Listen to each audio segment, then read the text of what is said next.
বামেদের বাজি তরুণ মুখ। ভোট ঘোষণার পর দিনই প্রথম দফার প্রার্থী তালিকা প্রকাশ। আর ভোটের লড়াইয়ে কম বয়সীদের ওপরই ভরসা করা হয়েছে। তবে যাদবপুরে প্রার্থী বিকাশ রঞ্জন ভট্টাচার্য।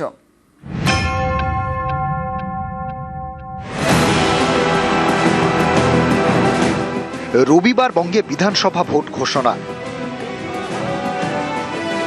পরদিনই প্রথম দফার প্রার্থী তালিকা প্রকাশ করল বামফ্রন্ট। 192 জনের নাম ঘোষণা করা হয়েছে। এর মধ্যে তরুণ মুখের ভিড়।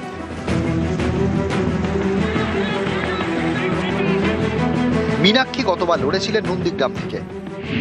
এবার উত্তরপাড়ার প্রার্থী মীনাক্ষী। উত্তরপাড়া গোটা পশ্চিমবঙ্গকে পথ দেখাবে। নির্বাচন আমাদের কাছে একটি বড় রাজনৈতিক লড়াই।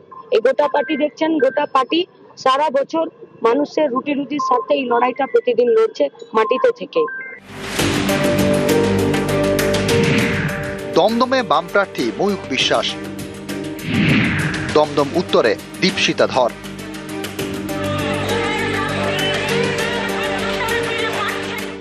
ধর্মীয় মেরুকরণের বিরুদ্ধে লড়াই, বিরাজনীতির বিরুদ্ধে আমাদের লড়াই। তাই সেটা বালি হোক বা অন্য যে কোনো জায়গা হোক, কঠিন লড়াই, কিন্তু সেই কঠিন লড়াইও আমরা আমাদের রাজনীতির কথা বলবো, আমাদের আদর্শের কথা বলবো। রাজারহাট নিউ টাউনে বাম প্রার্থী সপ্তর্ষি দেব। মহেশতলায় সায়ন বন্দ্যোপাধ্যায়।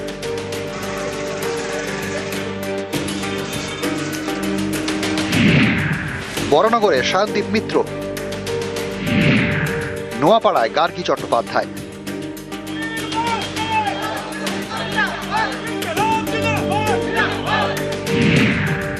পানিহাটিতে কলতান দাশগুপ্ত।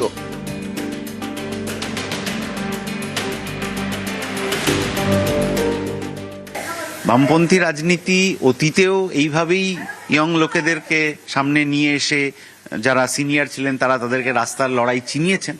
আমরাও এখন সেই কাজ করছি। বিধানসভার ভেতরে বাজেট অধিবেশনে যদি ধর্ম, জাত ইত্যাদি নিয়ে চর্চা হয়, তাহলে মানুষের কাজ কোথায়, কৃষকের ফসলের দাম কোথায়, পরিযায়ী শ্রমিকদের যন্ত্রণা, এইসব নিয়ে আলোচনা কখন হবে? এই আলোচনাটা হওয়ার জন্য বামপন্থীদের বিধানসভার ভেতরে যেতে হবে। সেই চ্যালেঞ্জটাই আমরা গ্রহণ করেছি।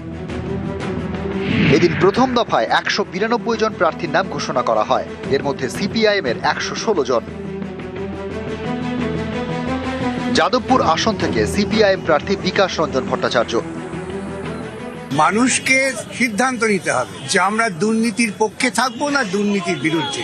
বাংলার যা ঐতিহ্য তাতে আমি বিশ্বাস করি মানুষ দুর্নীতির বিরুদ্ধে থাকবে। গোটা রাজ্যের জন্য যা ইস্যু, গোটা দেশের জন্য যা ইস্যু, সেই ইস্যুটাও এই কেন্দ্রের ক্ষেত্রে প্রয়োজন। 1998 থেকে 2003 সাল পর্যন্ত ত্রিপুরার অ্যাডভোকেট জেনারেল ছিলেন বিকাশ রঞ্জন ভট্টাচার্য। 2005 থেকে 2010 পর্যন্ত কলকাতার মেয়র। 2020 সালে সিপিআইএম এর রাজ্যসভার সাংসদ হন। আইনজীবী হিসেবে নানা গুরুত্বপূর্ণ মামলা লড়েন। বিকাশ রঞ্জন ভট্টাচার্য ফের ভোটের ময়দানে। এবার যাদবপুরে সিপিআইএম প্রার্থী। নিউজ 18 বাংলা।